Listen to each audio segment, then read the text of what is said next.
¿Qué tal? Muy buenas tardes a todas las personas que se encuentran conectadas en el Facebook de la Corte del Callao. El día de hoy nos reúne la segunda jornada del ciclo de conferencias por el 60 aniversario de la Corte Superior de Justicia del Callao, especialidad Derecho Marítimo. En la sala MIT saludamos a la doctora Olga Fiorella Vázquez Rebaza, magistrada integrante de la Comisión de Actividades Académicas del 60 aniversario de la Corte del Callao. Asimismo, la doctora Caterina Buscovich Pérez, presidenta de la Asociación Peruana de Derecho Marítimo. También se encuentra en la sala MIT la doctora Miriam Sara Repeto, presidenta de la Asociación Internacional de Comercio y Transporte de Mujeres del Perú. Bien, vamos a iniciar con esta jornada, segunda jornada de 7 que se van a realizar por el aniversario de la Corte del Callao. Y vamos a ceder el uso de la palabra como primer punto del programa a la doctora Olga Fiorella Vázquez Rebaza para que pueda dar unas palabras de bienvenida. Muchas gracias, Oscar. En primer lugar, dar la bienvenida a los señores magistrados, a los trabajadores y al público que está conectado vía redes sociales. En segundo lugar, también dar la bienvenida y agradecer públicamente a la doctora Miriam Sara y a la doctora Caterina Buscovich por haber aceptado amablemente esta importante disertación. ¿Por qué? ¿Y por qué digo importante? Porque nosotros somos el primer puerto, el puerto del Callao quiere decir, en Latinoamérica. Es decir, su trascendencia histórica y actual en materia comercial es importante y uno de los puertos más importantes en el mundo. Entonces, a los abogados, a los magistrados, a los estudiantes, nos es importante también tener conocimiento respecto a esta materia tan especializada que es el derecho marítimo. Y qué mejor que justamente la presidenta de la asociación de un grupo que es el WISTA Perú, que es una asociación sin fines de lucro, que es una organización global que conecta a las mujeres alrededor del mundo, que justamente versa sobre estos temas marítimos, nos puedan ilustrar con sus conocimientos en esta oportunidad y en este aniversario, teniendo muy en cuenta que nosotros, como chalacos, justamente nos identifica este puerto y este movimiento comercial. Así que le damos la bienvenida a nombre de la Corte del Callao a nuestras expositoras y nuevamente el agradecimiento, y esperamos que esta ponencia sea del agrado también de nuestros espectadores.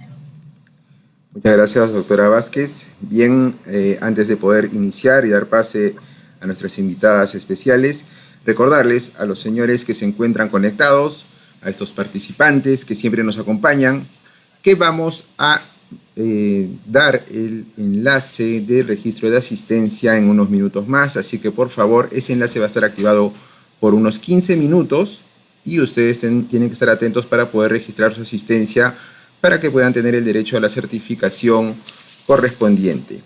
Bien, tenemos dos temas el día de hoy, como ya se mencionó.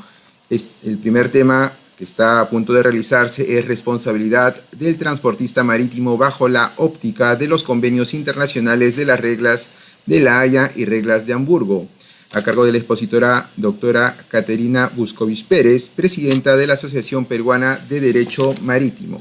Asimismo, la doctora es abogada por la Pontificia Universidad Católica del Perú, con maestría en Derecho Marítimo por la Universidad de Southampton, Reino Unido, socia fundadora del estudio Buscovich Aramburu Escalante Asociados, árbitro de la Corte de Arbitraje del Centro Internacional de Arbitraje de Anchan, Perú, presidenta de la Asociación Peruana de Derecho Marítimo, miembro titular del Comité Marítimo Internacional, actual presidenta del Instituto Iberoamericano de Derecho Marítimo y conferencista frecuente en temas marítimos y autora de diversos artículos y publicaciones especializadas.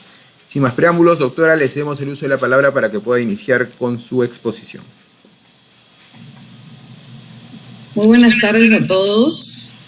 Comienzo agradeciendo a la Comisión de Actividades Académicas de la celebración del 60 aniversario de la Corte Superior de Justicia de Callao y su gentil invitación para brindarles hoy una conferencia sobre el derecho marítimo y en especial sobre la responsabilidad del transportista marítimo bajo la óptica de los convenios internacionales de las reglas de La Haya y las reglas de Hamburgo.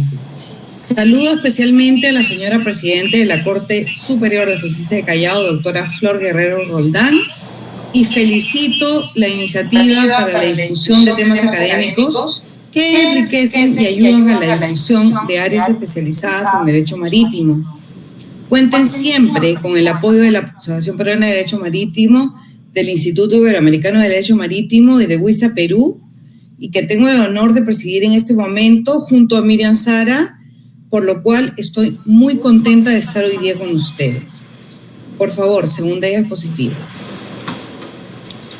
Yo siempre comienzo mis exposiciones contándoles un poco o dándoles un preámbulo de algo especial en el tema que nos ocupa. Para mí, el transporte marítimo normalmente es un riesgo en sí, es una aventura. Se debe regular y tener claras las reglas de responsabilidad de transporte marítimo para tener una seguridad jurídica. Por favor, siguiente diapositiva. Como desarrollaré en el tema que nos ocupa hoy, quiero saber cómo ustedes lo pueden enfrentar o cómo lo pueden entender. Les haré un breve desarrollo sobre el desarrollo histórico del desarrollo del derecho marítimo, los organismos internacionales, que es donde nacen los convenios. Voy a hablar específicamente de los conocimientos de embarque, su definición, la función, de triple función que tienen el conocimiento de embarque en el derecho internacional y también en la regulación del conocimiento de embarque en el ordenamiento legal peruano, como es el Código de Comercio y el Código Civil. También quiero abordar el tema de reglas de La Haya, que actualmente rigen en el Perú, las reglas de Hamburgo, próximamente a ser implementadas en el Perú, diferencias y similitudes, y las ventajas y desventajas de ambos sistemas. Finalmente, me gustaría hablarles a ustedes sobre el futuro próximo con relación a estos convenios en el Perú. Siguiente diapositiva, por favor. No me quiero explayar mucho, pero quiero hablarles un poco del desarrollo de la normativa del derecho marítimo. No nos falta razón cuando se dice que el derecho marítimo es quizás una de las disciplinas más antiguas de las que se tenga conocimiento. Muchos de ustedes deben haber escuchado referencias a las leyes de Rodas, cuyo origen se ubica en cercano al año 900 a.C., cuando comenzaban los comerciantes a diversificar sus puertos y tratar de traficar o comerciar en distintos puertos a través del mar. Contenían en sus normas un ejemplo de lo relacionado, por ejemplo, a la avería gruesa o común, que actualmente, increíblemente, se aplican hasta nuestros días y forma parte de legislaciones nacionales e internacionales y muchos acuerdos internacionales que implican grata y gran aplicación. Es más, para darles un ejemplo muy reciente del que va a hablar Miriam a posterioridad, quiero decirles, por ejemplo, que el bloqueo del canal de Suez que sucedió hace unas 3 semanas por un buque portacontenedores de Evergreen llamado Ever Given, acaban de declarar avería gruesa. Esta avería gruesa, si bien fue inventada en el 900 a.C., sigue haciendo vigencia y siendo aplicable en el momento actual. Hay interesantes reseñas históricas en cuanto al inicio del derecho marítimo, como por ejemplo son sus aplicaciones en el derecho romano, que son las bases del derecho civil. No podían faltar referencias a las leyes que tienen que ver con el mar. El digesto, por ejemplo, el Código Justiniano, encuentran referencias específicas relacionadas a la obligación de garantizar la libertad de navegación basados en un principio de que el mar era denominado res común, o sea, re de todos, y no era considerado de nadie en particular. Sin embargo, la lección romana durante la Edad Media y debido a la ambición de los estados-ciudades que se empezaron a considerar en estas épocas, dijeron que el mar no era privado, sino era de alguna manera común. Por ejemplo, el Mar del Norte era atribuido a Inglaterra, el Mar Mediterráneo era atribuido al Reino de Venecia, el Mar Báltico quizás a ciudades escandinavas, y si así seguimos, hay muchas legislaciones marítimas relacionadas a las ciudades-puertos, ¿no? Se pueden encontrar legislaciones marítimas desde la época de Jerusalén, y no soy exagerada. Hay legislaciones marítimas en Jerusalén, en Amalfi, en Visby, en Guidón del Mer, el Código Hanseático o alemán del siglo XV, el famoso Consulado del Mar de 1370, y no podemos dejar de mencionar los famosos roles de Olerón, que en realidad constituían una serie de sentencias escritas en pergaminos que tenían controversias generadas en el transporte marítimo de esa época. Es aproximadamente en 1266 y cuyo precepto más popular es que el transportista era responsable absoluto de cualquier daño originado a la carga. Más adelante se pueden mencionar dos cuerpos legislativos muy relevantes que aparecen en el siglo XVII en Francia y en Inglaterra, conocidos respectivamente como las ordenanzas de la Marina del rey Luis XV y las ordenanzas de Oliver Cromwell. Ambas ordenanzas, especialmente las francesas, fueron una legislación bastante avanzada para su época porque, entre otras cosas, prohibieron por primera vez que las personas y los bienes de los naufragios fueran considerados propiedad del señor feudal que contenía en su costa. Y también estatuyeron el delito de prender fogatas en las costas para causar naufragios deliberados. Estas ordenanzas francesas sirvieron de base a lo que son ahora las ordenanzas de Bilbao. Las ordenanzas de Bilbao de 1737 y el Código de Comercio Español de 1865 sirvieron de inspiración a casi todos los códigos latinoamericanos e inclusive, como saben, en el Perú es la base de nuestro vetusto Código de 1902. Ya más adelante, en el siglo XIX, comienza a haber mayor disparidad normativa y comienzan a aparecer varios códigos donde se empiezan a introducir temas de responsabilidad del transportista. Y es así como en 1893 el Reino Unido, siempre adelante de lo que era el tema marítimo, mediante el Charter Act, a un extenso desarrollo de lo que es el derecho marítimo. ¿Por qué son importantes estos organismos internacionales? Primero, brindan una armonización, una uniformidad, algo de predictibilidad que no es común en nuestros sistemas civiles, algo de certeza y sobre todo aprender de experiencias de otros países y la adaptación de distintos países a las normativas nacionales.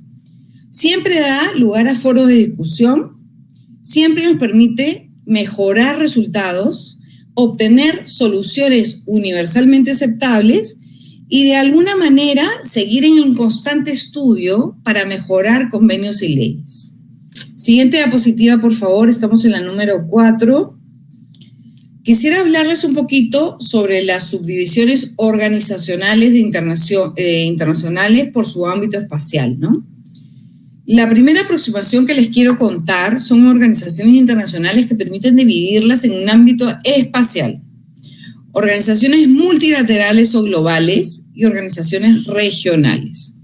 Como ejemplo de las primeras, se tiene la Organización Internacional Marítima o la OMI y la Conferencia de Naciones Unidas para el Comercio y el Desarrollo, que se llama UNCTAD.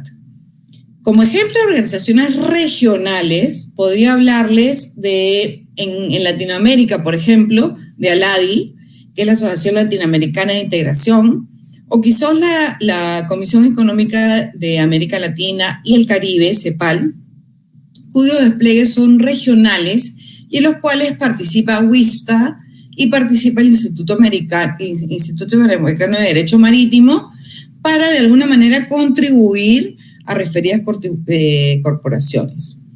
Podemos inclusive hablar de organizaciones subregionales. ¿Por qué? Porque dentro de una misma región, ámbitos geográficos, podemos hablar, por ejemplo, en nuestro caso, de la CAN, o la Comunidad Andina de Naciones, que nació originalmente como el Acuerdo de Cartagena por su lugar de creación en el 69, o quizás podemos hablar del Mercosur, un poco más reciente, Mercado Común del Sur, de 1991. O sea, no es indispensable que haya regionales y subregionales, pero suele ocurrir en la práctica. Una subdivisión adicional de organizaciones internacionales también se da por su carácter constitutivo. ¿A qué quiero referirme con esto? Es que se vuelven en organizaciones gubernamentales o no gubernamentales.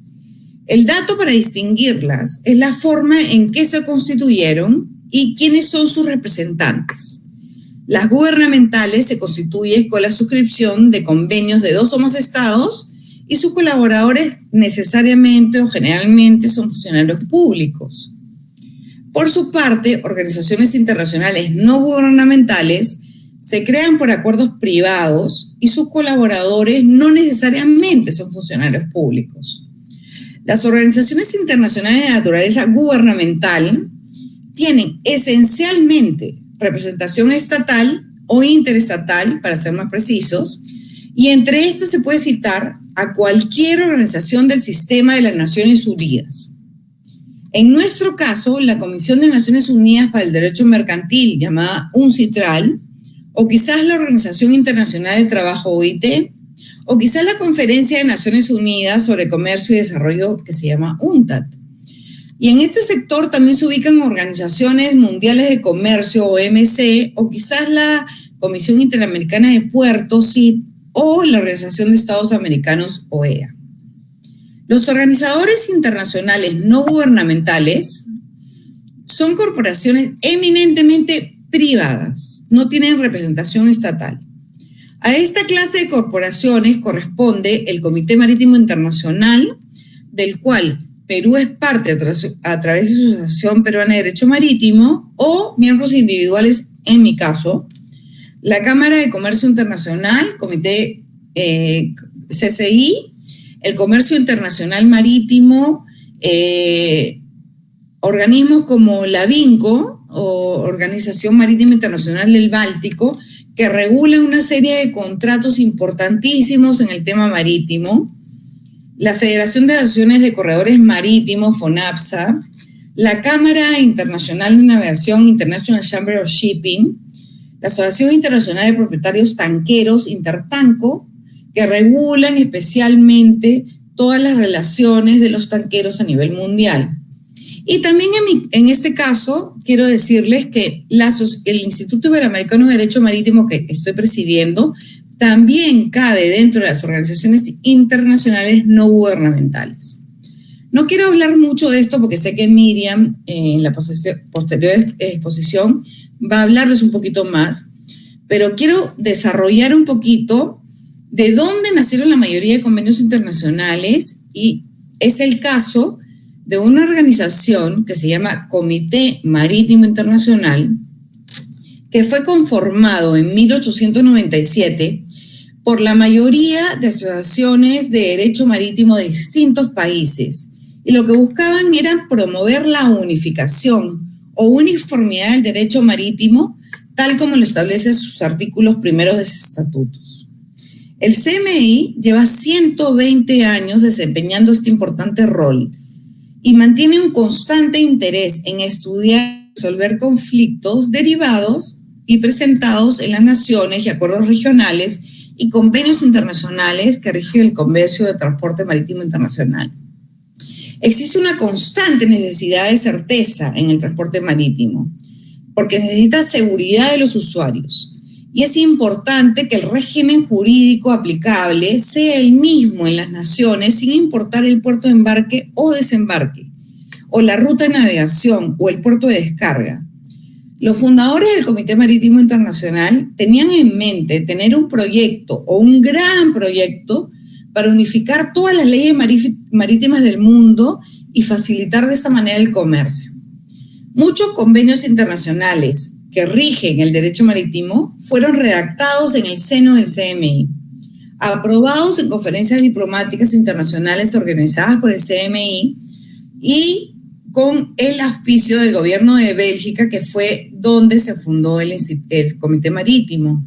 Es por ello que la sede es Bélgica, uno de sus idiomas oficiales es el francés, y está previsto el próximo año 2022, si el COVID lo permite, celebrar los 125 años de creación del Comité Marítimo Internacional. Luego, un vuelco en la historia y grandes clases, porque para bien o para mal, el derecho marítimo se basa en lo que pasa. Y un gran caso emblemático fue el que han escuchado todos, que se llama el Torrey Canyon, que fue un derrame de combustible muy grande.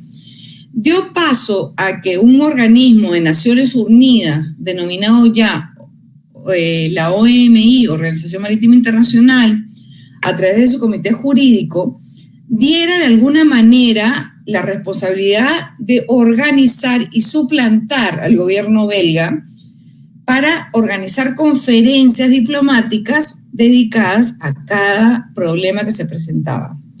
A pesar de este gran cambio, el Comité Marítimo Internacional sí ha aportado y sigue contribuyendo con redacción de importantes convenios internacionales y redacción de convenios preliminares que dan pie a futuros convenios. El caso que mejor explica este proceso es quizás las famosas reglas de Rotterdam, que fueron dadas en el 2018 y han sido aprobadas en el 2009. Antes los gobiernos de países marítimos importantes designaban a grupos pequeños de expertos, ¿no? En cada país denominaban un grupo pequeño de expertos que decían son los encargados de elaborar o redactar un convenio internacional, porque de alguna manera se podían hacer textos cortos, claros, sin mucha inferencia interna y más enfocados a un grupo mundial. Hoy en día es muy difícil hacer esto. Un convenio internacional tiene que ver la luz luego de grandes discusiones, grandes debates, grandes grupos de trabajo.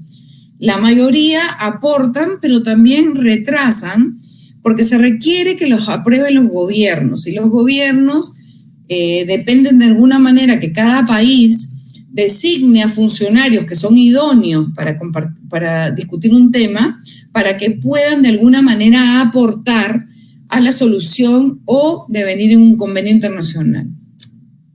Los convenios fueron discutidos y aprobados en el CMI miles, pero para mí, en este momento que les quiero hablar de este tema en concreto, hay varios convenios internacionales que emanaron del CMI, que fueron muy importantes y que tuvieron gran acogida internacional.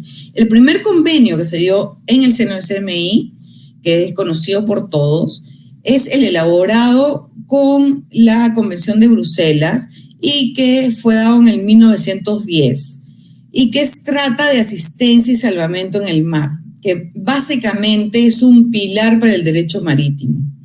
Y el otro, que es muy importante en estos momentos, es el relacionado a los documentos que se emiten con el transporte marítimo en mercancías, como es el de conocimientos de embarque de 1924, reglas de la Haya.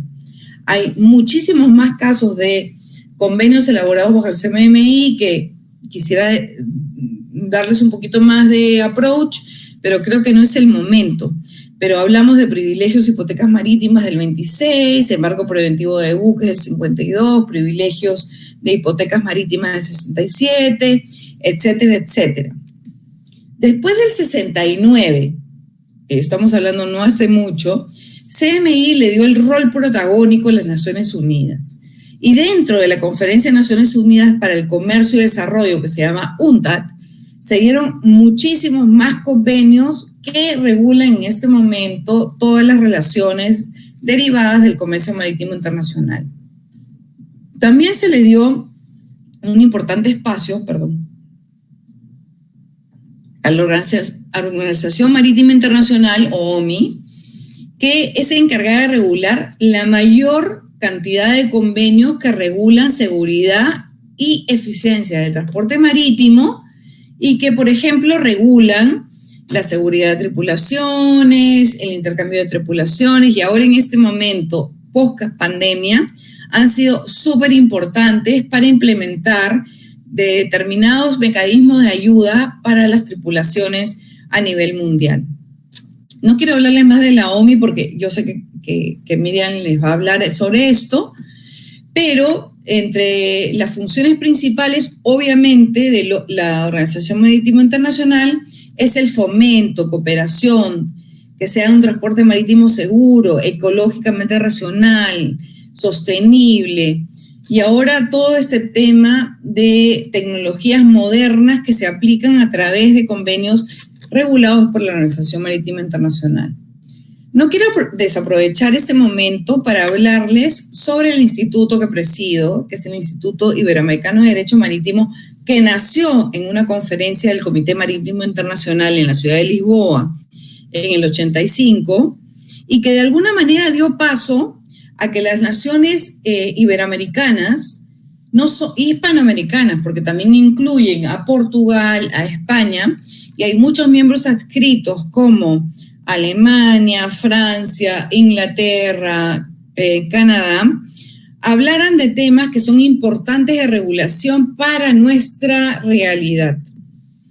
El Instituto Iberoamericano de Derecho Marítimo tiene como función principal impulsar el desarrollo, uniformidad, conocimiento, fomentar estudio, investigación y enseñanza del derecho marítimo.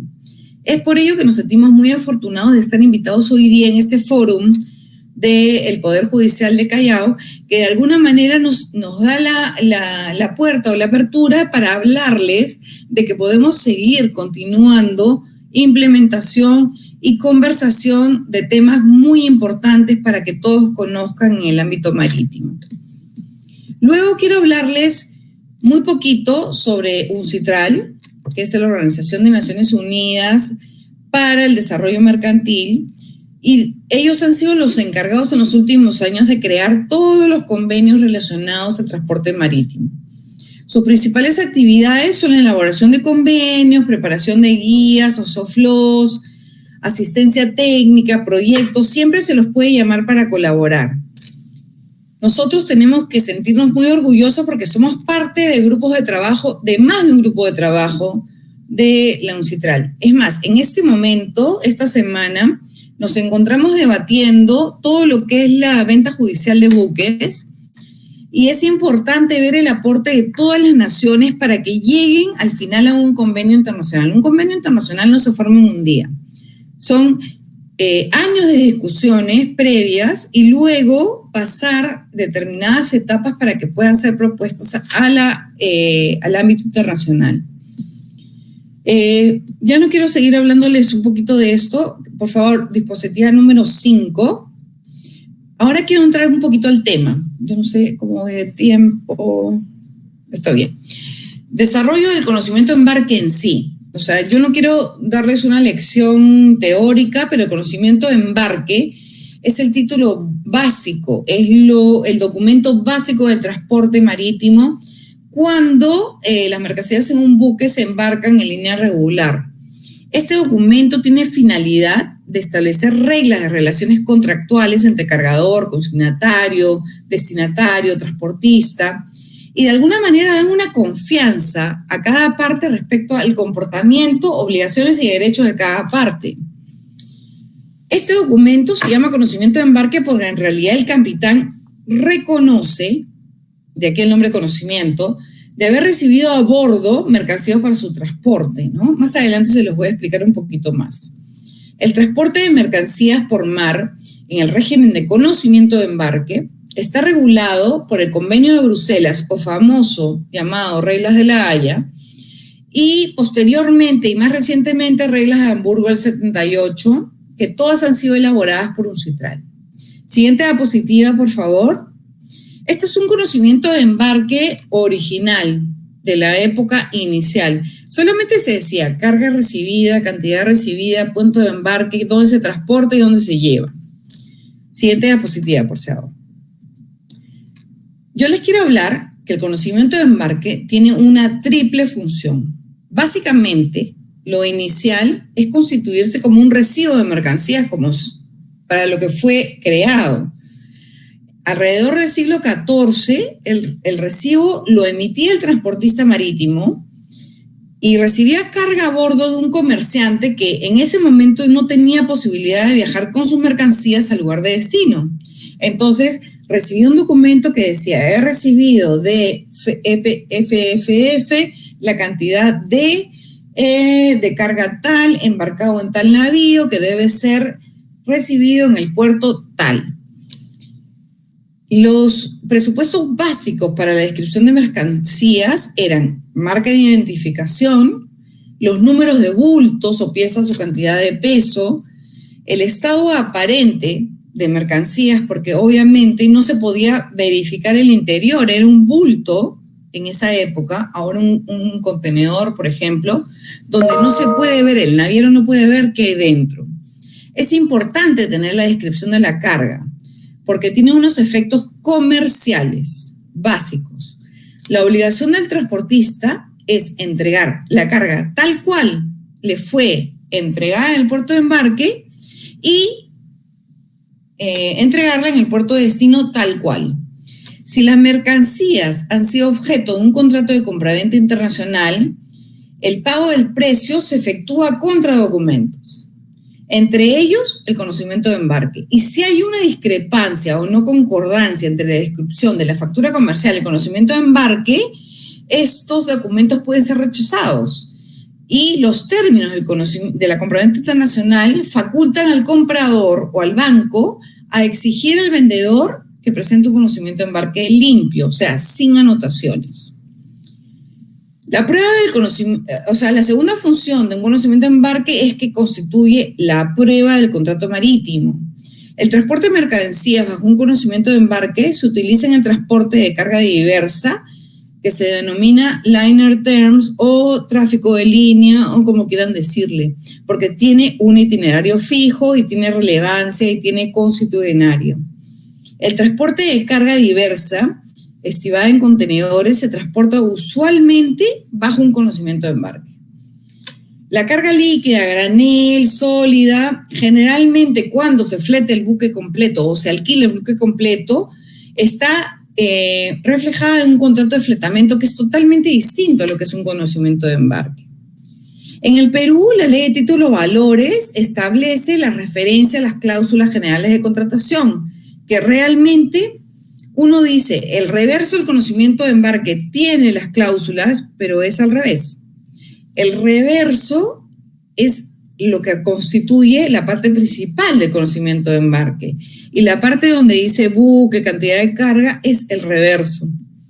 En la medida que el transporte marítimo es internacional, es inevitable que se vincule a ordenamientos jurídicos extranjeros y que resulte en aplicación al derecho marítimo internacional privado. Es por ello que nuestro artículo 2047 de nuestro Código Civil establece el derecho aplicable que se determina de acuerdo a tratados internacionales. Perú, como saben, ratificó las reglas de la Haya, que entraron en vigor en Perú en el 65, pero lamentablemente el pasado 11 de mayo, mediante Decreto Supremo 012-2020 de Relaciones Exteriores, el Ejecutivo denunció las reglas de la Haya y la notificación al Estado belga, la introducción de la denuncia fue el 19 de mayo de 2020. Por lo general, al anverso del conocimiento de embarque hay tres secciones principales. Yo creo que todos ustedes saben que la primera es la identificación de las partes, el transportista, quién es el embarcador, quién es el consignatario, si es a la orden no negociable, puerto de embarque, puerto de descarga. La segunda sección es más la descripción de las mercancías, que son transportadas según información proporcionada por el embarcador, porque lamentablemente ni en 1924 ni en la actualidad ningún naviero tiene rayos X para verificar qué hay dentro de una caja de un contenedor. Entonces nos valemos de la información proporcionada por el cargador. La sección de un conocimiento de embarque generalmente constituye la información sobre el flete marítimo, que es el cobro o el pago que se le hace por movilizar del punto A a B, y cualquier otro gasto relacionado al transporte marítimo, fecha de emisión, quién es el capitán, dónde lo firmó, etcétera, etcétera. La segunda función del conocimiento de embarque es porque es un título valor.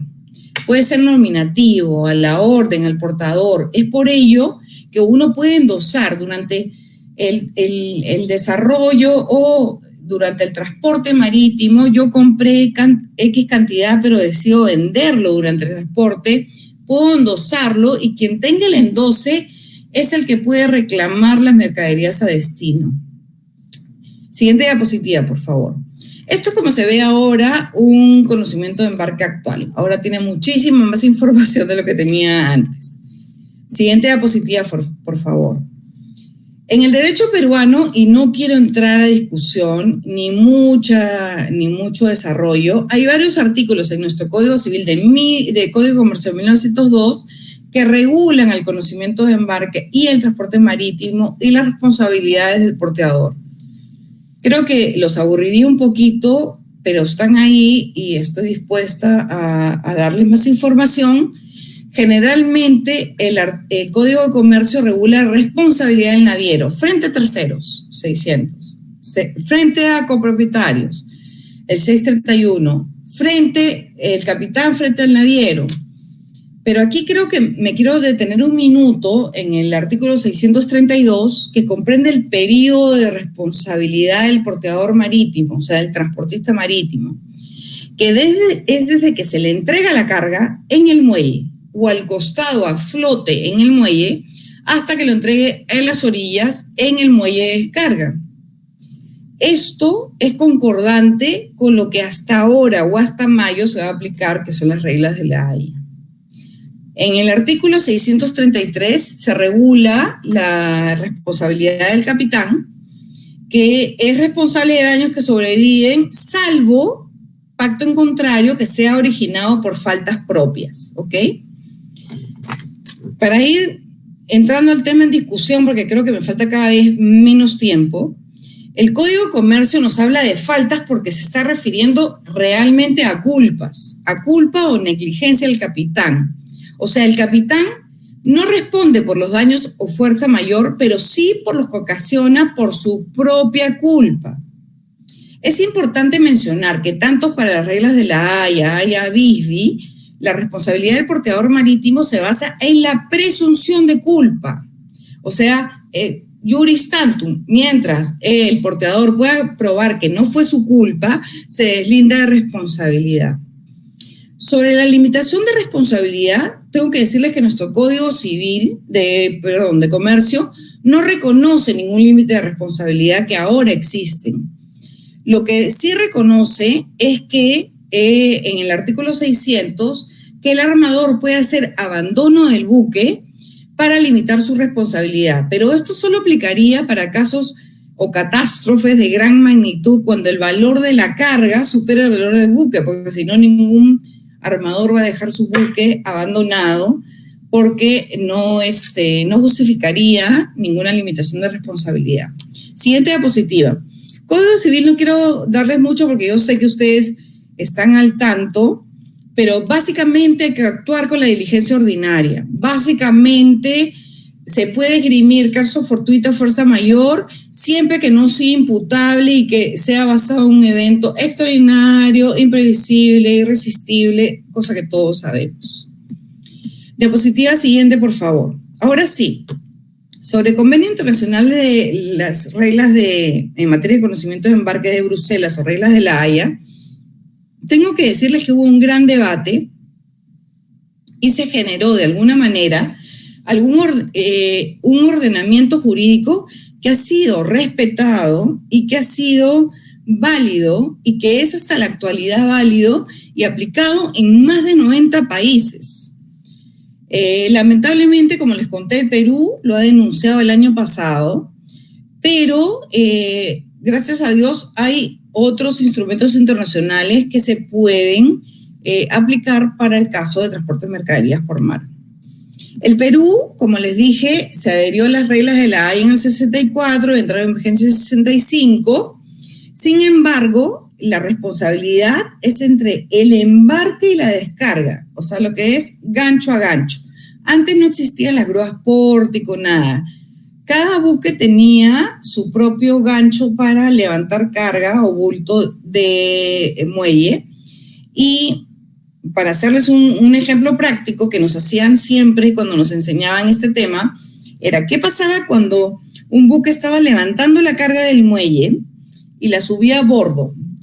Si esta carga o bulto caía en el mar, no era responsabilidad del armador. Sin embargo, al levantar y caer sobre la cubierta del buque, era responsabilidad del transportista marítimo. Siguiente, por favor.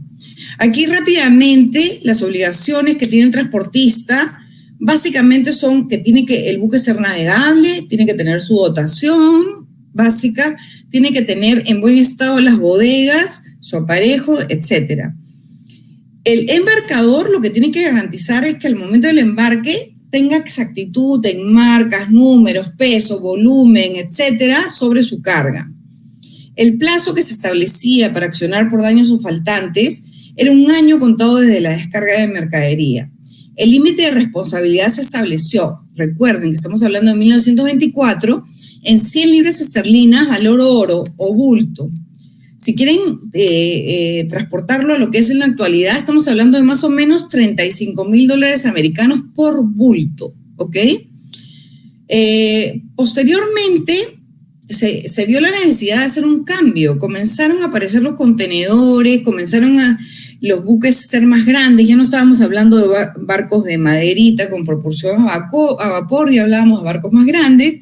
El protocolo Haya-Visby mantuvo las regulaciones de las reglas de la Haya. Sin embargo, varió un poquito el ámbito de aplicación dependiendo no solamente de dónde se emitía el conocimiento, sino dónde se descargaba, quién realizaba el transporte, estados contratantes, etcétera. Siguiente diapositiva, porque no quiero marearlos con esto. Lo que ahora importa, porque el Perú ha ratificado las reglas de Hamburgo, es este siguiente convenio que nació con la necesidad de que la modernización hacía muy escaso lo que se regulaba en las reglas de la Haya. 7 años de discusiones llegaron a esfuerzos internacionales, donde en Hamburgo, Alemania, en mayo del 78, se adoptó este convenio. Se trabajó en informes de la Comisión de Derecho Mercantil o CONUDMI, que contenía un proyecto de convenio que no fue cambiado en absoluto, ni punto ni coma. Eso significa que fue debatido con la necesidad y con todos los protocolos para tratar de unificar el derecho marítimo. Entraron en vigencia las reglas de Hamburgo recién en 1992, ¿no? Y había un equilibrio un poquito más concentrado, puesto que las reglas de la Haya fueron redactadas en base a proteger a los intereses armatoriales, sobre todo ingleses. En las reglas de Hamburgo había una división de responsabilidades entre porteador y consignatario o recibidor. Ampliaban un poquito la responsabilidad, que ya no era solamente desde el muelle hasta el muelle, sino desde el origen hasta el destino, ¿no? Diapositiva siguiente, por favor. Acá les hago una descripción de las responsabilidades del porteador en las reglas de Hamburgo. Se aplican, se eliminan estas extensas responsabilidades y excepciones que establecían las reglas de la Haya. Se incluye el retraso, porque antes la Haya solo hablaba de daño o pérdida, ahora se habla de retraso. Se exceptúa todo el tema de culpa por pérdidas, incendio. Se habla de responsabilidad que va desde la custodia del porteador, es decir, el naviero puede recoger del almacén del embarcador hasta entregar al almacén del destinatario, y su responsabilidad va extendida más allá del puerto. Se variaron los límites de responsabilidad se comenzaron a aplicar los derechos especiales de giro por bulto o unidad, perdieron el derecho a limitar por daño o retraso, y el plazo para presentar reclamos va del año que establecía las reglas de La Haya a 2 años que establece las reglas de Hamburgo. Siguiente diapositiva, por favor. Para ir terminando, quiero hablarles de algunas ventajas de Hamburgo sobre La Haya. Si yo quiero ser muy honesta, yo hubiera preferido quedarnos con las reglas de La Haya y hacer una transición directo a las reglas de Róterdam, que es la última legislación en derecho marítimo. Sin embargo, me parece que de alguna manera hay un cambio positivo en cambiar de Haya a Hamburgo. Hemos salido de este famoso sistema anglosajón de exoneraciones de responsabilidad. Se abandona todo el principio de vía diligencia